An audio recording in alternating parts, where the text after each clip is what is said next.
Hi అండి, welcome back to our channel. ఇదైతే Wednesday vlog అండి. ఆఫ్టర్నూన్ చూడండి పిల్లలందరూ ఎలా ఆడుకుంటున్నారు.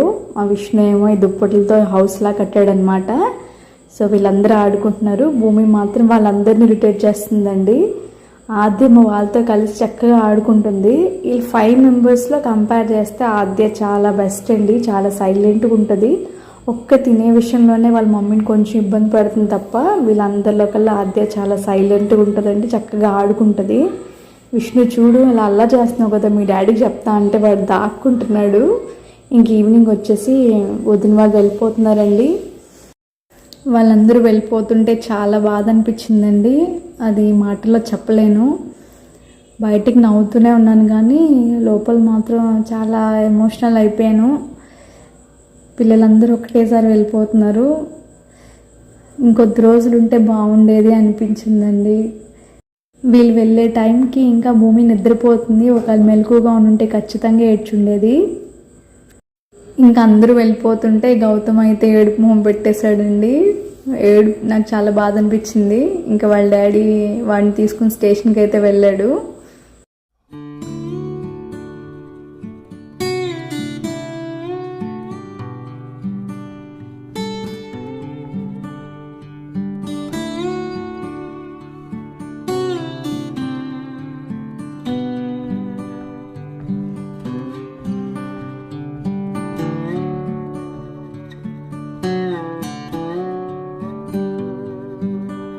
ఇది వచ్చేసి నెక్స్ట్ డే అండి.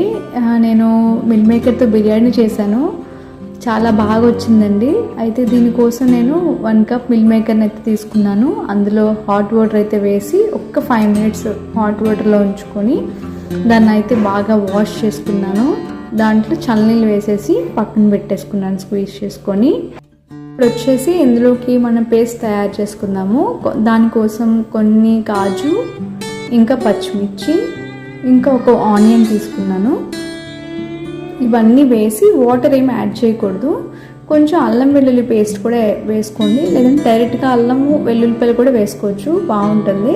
సో పేస్ట్ చేసుకోవడమే, వాటర్ ఏం వేయాల్సిన అవసరం లేదు. ఇప్పుడు నేను ఏం చేశానంటే మిల్ మేకర్ని ఒక 2 టైమ్స్ వాష్ చేసుకున్నాను. బాగా స్క్వీజ్ చేసుకొని పక్కన పెట్టేసుకున్నాను.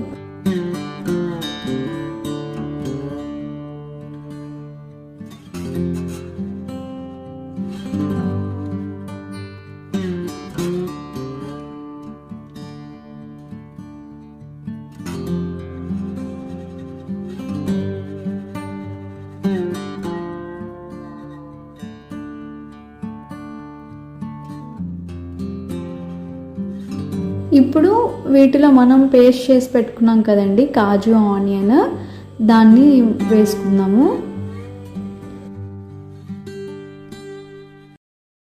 ఇంకా పెరుగు కూడా యాడ్ చేసుకుందాము.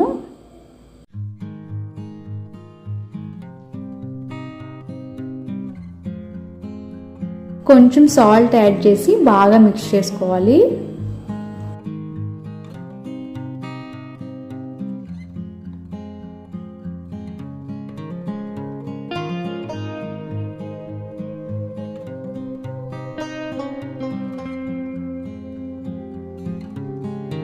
లాస్ట్లో కొంచెం కొత్తిమీర, పుదీనా కూడా వేసుకొని బాగా మిక్స్ చేసుకొని ఒక 10 మినిట్స్ మనం పక్కన పెట్టేసుకుందాం.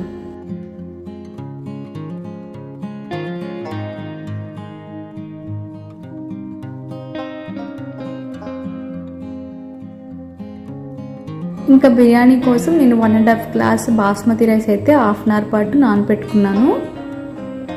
స్టవ్ పైన ఇప్పుడు బాస్మతి రైస్ ఉడికించుకోవడం కోసం బాండీలో వాటర్ అయితే వేసుకొని అందులో కొంచెం సాల్ట్ వేసుకున్నాను. ఇంకా కొంచెం నెయ్యి, అందులో దాల్చిన చెక్క, బిర్యానీ ఆకు, లవంగం, ఇంకా ఇలాచీ కూడా వేసుకున్నాను. ఇది మరుగుతూ ఉన్నప్పుడు పక్కన మనం అయితే వేరే కడాయి పెట్టుకొని అందులో నెయ్యి అయితే వేసుకుందాం. ఒక 2 స్పూన్స్. నెయ్యి లేకపోతే ఆయిల్ అయినా వేసుకోవచ్చు, కానీ నెయ్యితో చేస్తే ఫ్లేవర్ చాలా బాగుంటుంది. సో నెయ్యి కాగుతున్నప్పుడు మనం 1 స్పూన్ అల్లం వెల్లుల్లి పేస్ట్ అయితే వేసి ఫ్రై చేసుకుందాము. ఇది ఫ్రై అయిన తర్వాత మనం ఆనియన్స్ అయితే వేసుకుందాం. ఒక పెద్ద ఆనియన్ అయితే సరిపోతుంది. చిల్లీస్ కూడా ఒక 2 చిల్లీస్ వేసుకుంటే సరిపోతుంది. ఇవన్నీ బాగా ఫ్రై అయిపోవాలి.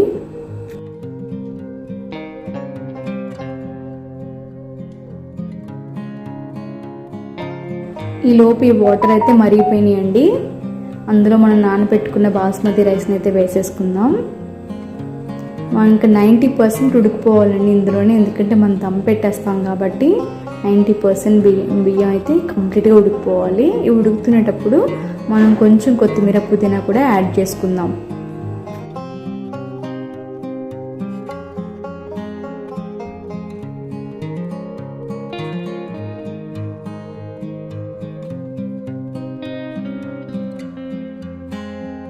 ఆనియన్స్ ఫ్రై అయిపోయి చూసారా బాగా. ఇప్పుడు మనం ఇందాక మిల్ మేకర్ని మ్యారినేట్ చేసి పెట్టుకున్నాం కదండి, దాన్ని అయితే యాడ్ చేసుకుందాము.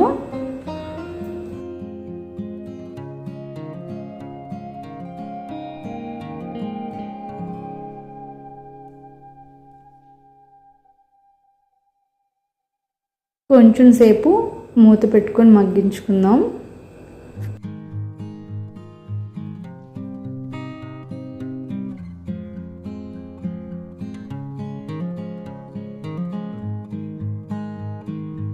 ఇప్పుడు ఇందులో వచ్చేసి మనం కొంచెం మిరియాల పొడి, కొంచెం గరం మసాలా పొడి వేసుకుంటే సరిపోతుంది.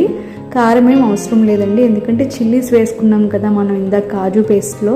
నెక్స్ట్ ఆనియన్స్ ఫ్రై చేసేటప్పుడు కూడా మనం కొన్ని పచ్చిమిరపకాయలు అయితే యాడ్ చేసుకున్నాం కదండి, సో ఇంకా కారం ఏం అవసరం లేదు. ఈ కొంచెం మిరియాల పొడి, గరం మసాలా పొడి సరిపోతుంది. ఇంకా బాగా ఫ్రై చేసుకోవాలన్నమాట.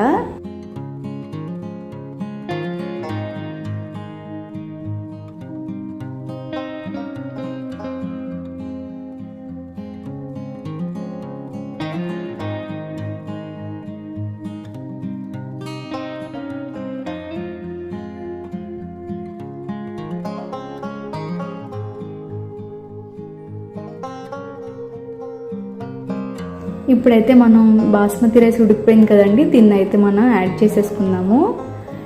దీనికి ఏంటంటే అండి, మనం రైస్ వేసిన తర్వాత ఇంకా స్టవ్ ఆన్లో ఉంచి దమ్ పెట్టాల్సిన అవసరం లేదండి. ఇలా రైస్ యాడ్ చేయగానే ఒక 2 minutes ఉంచి ఆపేసేయడమే. ఒక 15 minutes తర్వాత మనం సర్వ్ చేసుకోవడం అనమాట. ఇంకా ఆన్లో ఉంచి మనం దమ్ పెట్టుకోవాల్సిన అవసరం ఏమీ లేదనమాట. ఎందుకంటే ఆల్రెడీ మిల్ మేకర్ ఫ్రై చేసుకున్నాం బాగా, బాస్మతి కూడా 90% ఉడికించేస్తాం కాబట్టి చాలా తక్కువ టైంకి మనకు ఉడికిపోతుంది అనమాట ఇది. ఇప్పుడైతే నేను బూందీతో రైతా చేసుకుంటున్నానండి. దానికోసం కొంచెం పెరుగు అయితే తీసుకొని దాన్ని బాగా స్పూన్తో మిక్స్ చేసుకుంటున్నాను. అందులో కొంచెం వాటర్ అయితే యాడ్ చేసుకున్నాను, కన్సిస్టెన్సీ బట్టి అనమాట, మనకి ఎలా కావాలో అలా. అందులో కొంచెం కొత్తిమీర పుదీనా అయితే యాడ్ చేసుకున్నాను. ఇంకా వచ్చేసి ఒక 1 cup బూందీ అయితే యాడ్ చేసుకున్నానండి. కొంచెం సాల్ట్ వేసుకున్నాను. మీకు నచ్చితే ఇందులో చాట్ మసాలా కూడా యాడ్ చేసుకోవచ్చు, కానీ నాకు ఆ ఫ్లేవర్ నచ్చదండి, అందుకే నేను కొంచెం జీలకర్ర పొడి వేసుకున్నాను. చాలా బాగుందండి రైతా మాత్రం, ఒకసారి ట్రై చేయండి. సాల్ట్ కూడా యాడ్ చేశానండి, ఆ క్లిప్పింగ్ మిక్స్ చేసినట్టున్నాను. లాస్ట్లో కొంచెం కారం కూడా జల్లుకుంటే చాలా బాగుంటుంది.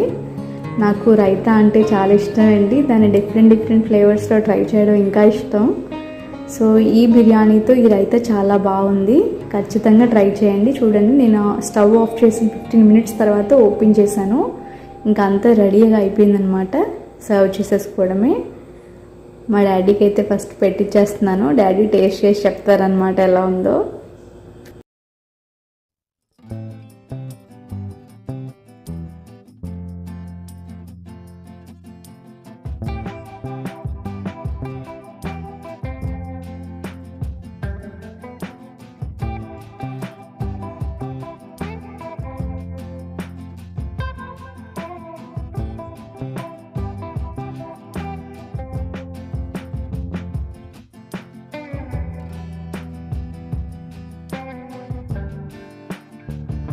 మా డాడీ అయితే బాగుందని కాంప్లిమెంట్ ఇచ్చారు, నేను ఇంక హ్యాపీగా ఫీల్ అయిపోయాను.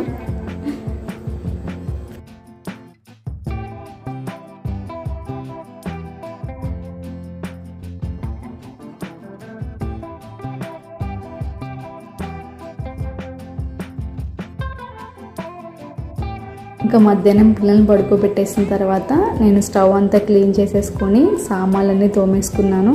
సగ్గుబియ్యం అయితే నానబెట్టానండి, మ్యాంగోతో ఒక డెజర్ట్ చేద్దామని చెప్పి. ఇప్పుడైతే దోసపిండి నానేద్దామని గుర్తొచ్చింది, అందుకని దోసపిండికి అయితే రైస్ అన్ని వాష్ చేసుకుంటున్నాను.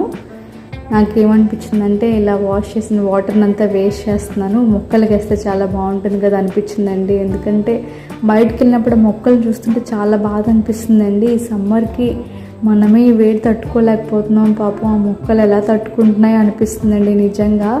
నేను అందుకే 2 పూటలు కూడా మొక్కలకు వాటర్ వేస్తున్నానండి. ఈ వాటర్ అయితే ఇంకా దానికి మంచిది కదా అనిపించింది. అందుకే ఏ పప్పులు బియ్యం వాష్ చేసిన వాటర్ అయినా స్టోర్ చేసి ఇలా అయితే మొక్కలకు వేద్దామని ఫిక్స్ అయ్యాను.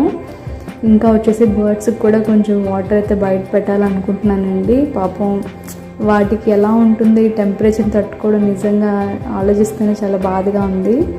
సో ఈవినింగ్ అయితే నేను సగ్గు బియ్యాన్ని అయితే నానబెట్టుకున్న సగ్గు బియ్యాన్ని ఉడకపెట్టుకుంటున్నానండి. ఈ లోపు మిక్సీ జార్లో మ్యాంగో అయితే వేసుకున్నాను. ఒక మ్యాంగో కంప్లీట్గా వేసేసుకున్నాను. అందులో కొంచెం పాలు అయితే యాడ్ చేశాను. షుగర్ అనేది ఆప్షన్ అండి, మీకు స్వీట్నెస్ కోసం వేసుకోవాలనిపిస్తే వేసుకోండి, లేదంటే లేదు. మ్యాంగో స్వీట్నెస్ బట్టి డిపెండ్ అయి ఉంటుంది అనమాట. ఈ మ్యాంగో అంత స్వీట్గా లేదు కాబట్టి నేను 1 స్పూన్ షుగర్ అయితే యాడ్ చేసుకున్నాను. దీన్ని మంచిగా మిక్స్ చేసుకున్నాము. ఉడకబెట్టుకున్న సగ్గు బియ్యాన్ని నేను స్ట్రెయిన్ చేసుకున్నానండి. అందులో కొంచెం చల్లని నీళ్ళు అయితే వేసేసుకుందాము, అంటే స్టిక్ అవ్వకుండా ఉంటాయని చెప్పి. ఇప్పుడు ఒక బౌల్ అయితే తీసుకొని అందులో మనం సగ్గుబియ్యం అయితే వేసేసుకొని ఏదైతే ప్యూరీ చేసుకున్నామో మ్యాంగోది అది కూడా యాడ్ చేసేసుకుందాము. ఇంకా కన్సిస్టెన్సీ బట్టి మనం పాలు కూడా యాడ్ చేసుకోవచ్చు. ఇందులో కొన్ని ఐస్ క్యూబ్స్ కూడా వేసుకున్నాను నేను. ఇంకా కొన్ని మ్యాంగో పీసెస్ కూడా యాడ్ చేసుకున్నాను. చాలా బాగుందండి, చాలా బాగా వచ్చింది. ఖచ్చితంగా ట్రై చేయాల్సిన రెసిపీ అన్నమాట ఇదైతే.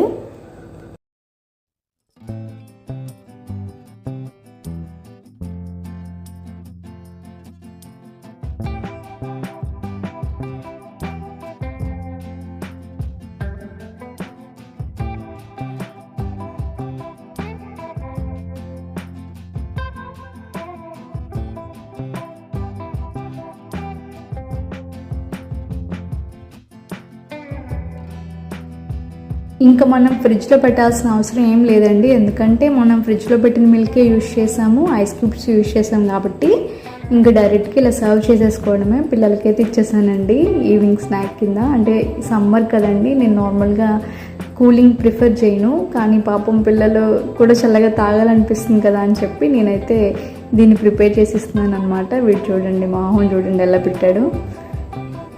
ఎలా ఉందని అని అడిగితే బాగుంది అంటున్నారు.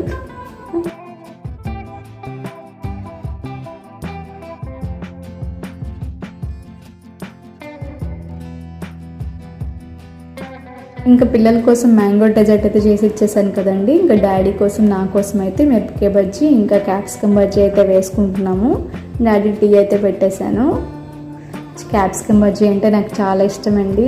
ఆ బజ్జీ వేసుకుని సాస్ని ముంచుకుని తింటే చాలా బాగుంటుంది. మీలో ఎంతమందికి ఇష్టమో నాకైతే కామెంట్ చేయండి.